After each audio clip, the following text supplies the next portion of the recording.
meu confrade, tudo bem?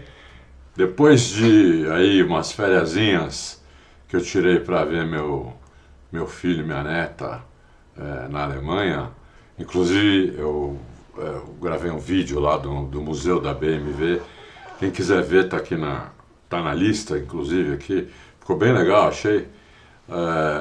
Estamos de volta aqui para falar do GP, da classificação para o GP do Japão, né? Que aconteceu nessa madrugada e foi uma classificação muito legal, muito acirrada, com uma volta que há muito tempo eu não via, de tão boa que foi, e nós vamos falar já já o que aconteceu. Vamos começar falando de cada um, para o vídeo não ficar longo, e depois a gente comenta algumas coisas, né? Vamos começar então com a classificação. Vocês já estão vendo aí na tela, né? Do 11º ao 20º. Vamos começar com o Stroll, que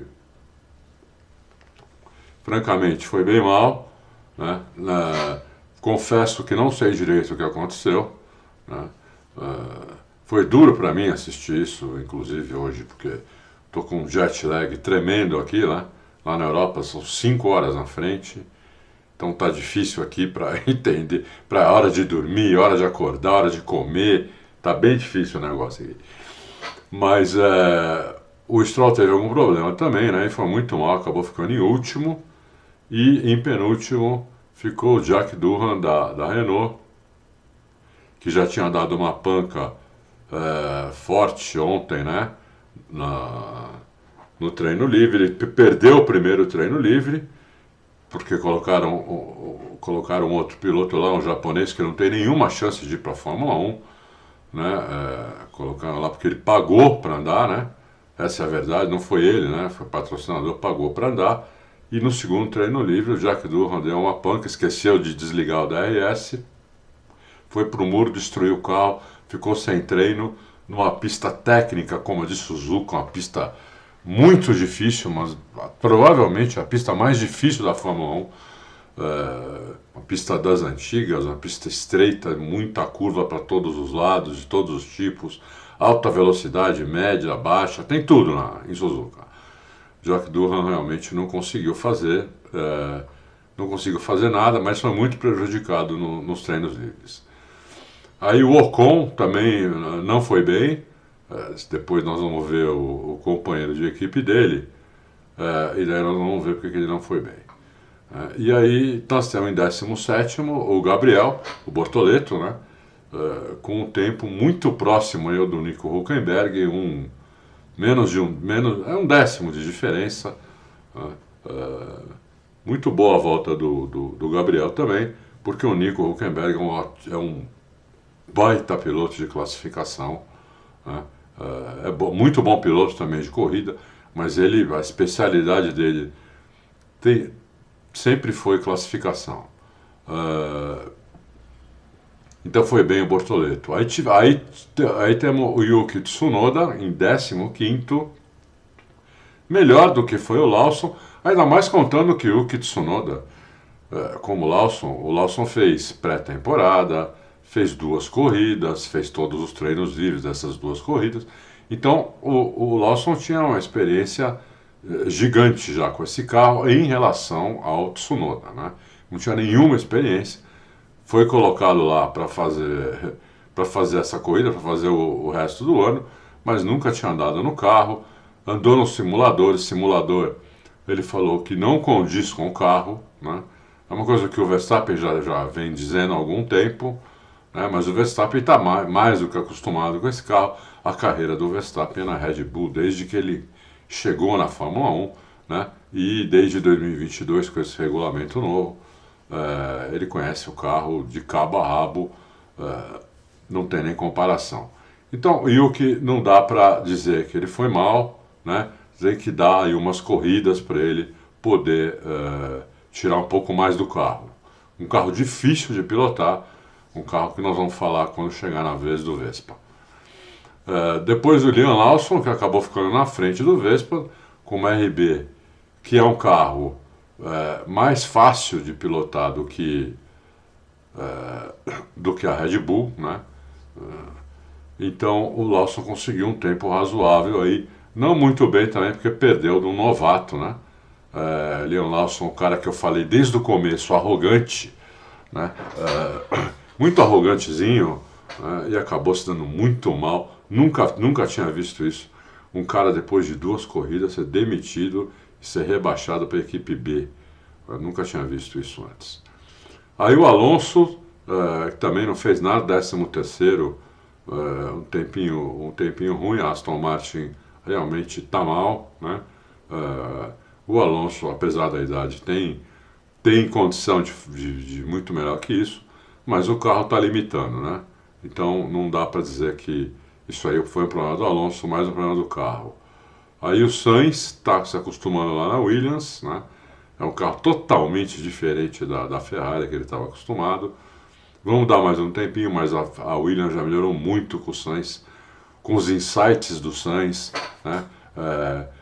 Mais um engenheiro da Fórmula 1 que fala que o Sainz é um engenheiro pilotando o carro, porque os feedbacks dele são sensacionais.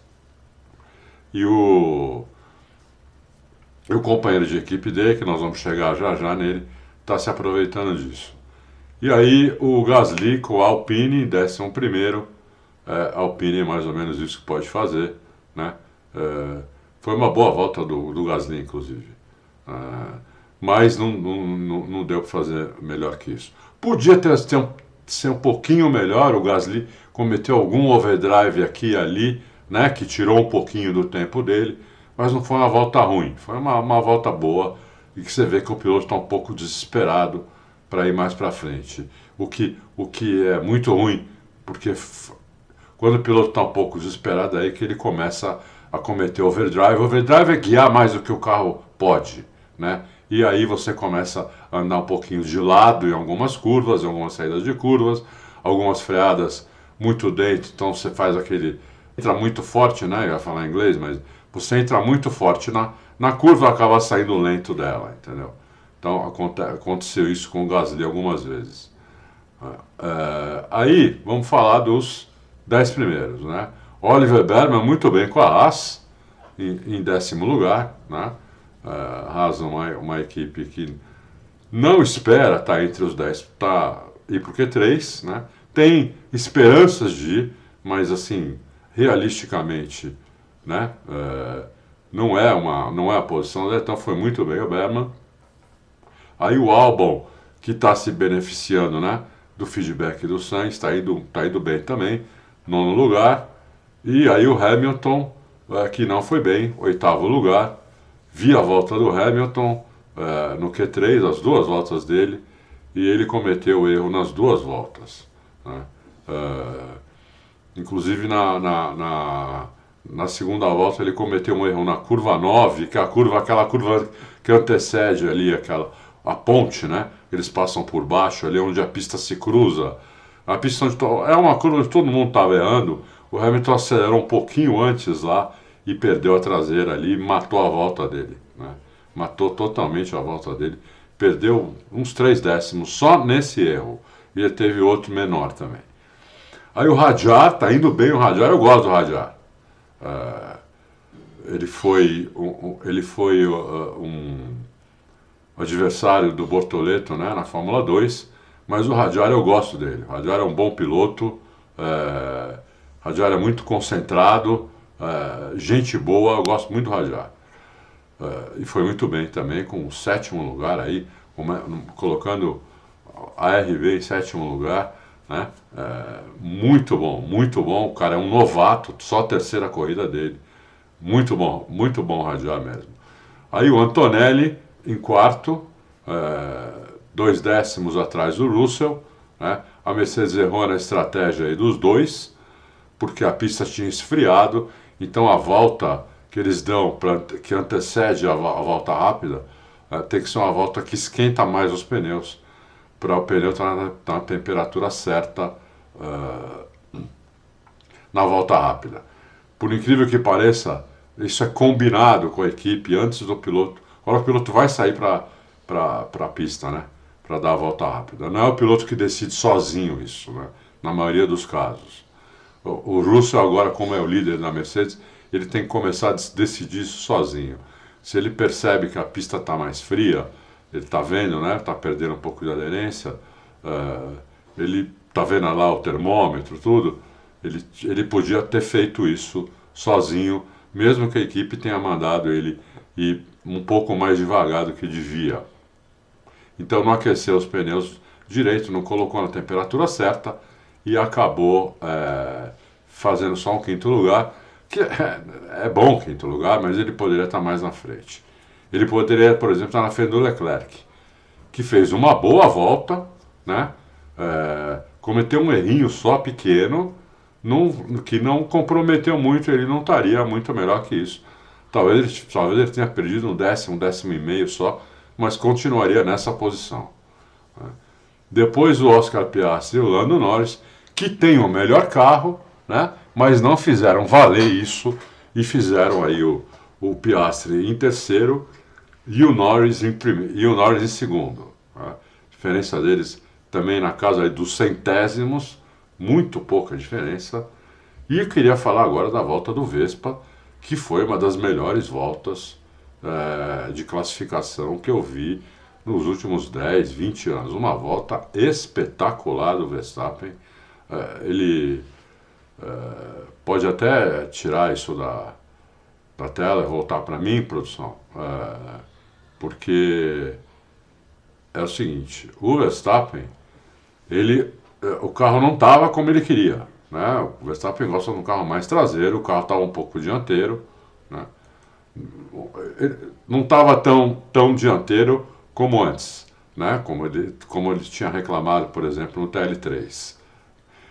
Eles conseguiram pregar um pouquinho mais à frente do carro, mas não muito. O carro ainda está um pouco dianteiro. Ele não gosta de carro assim, ele gosta de carro traseiro. Mas ele é muito inteligente. Ele mudou a tocada dele em algumas curvas onde o carro sairia mais de frente e deu uma volta perfeita. Eu vi a volta on-board do Vespa 5 ou 6 vezes. A volta foi perfeita, a volta foi magnífica. Você vê ele mudando a tocada. A curva 9, onde todo mundo cometeu algum errinho lá, ele fez de uma maneira espetacular. Ele freou um pouquinho antes dos outros, virou o volante, já voltou o volante reto, já saiu acelerando muito, muito antes dos outros, né? Aquela curva 9 dele foi sensacional. Depois a Spoon também, que é uma curva de duas pernas, né?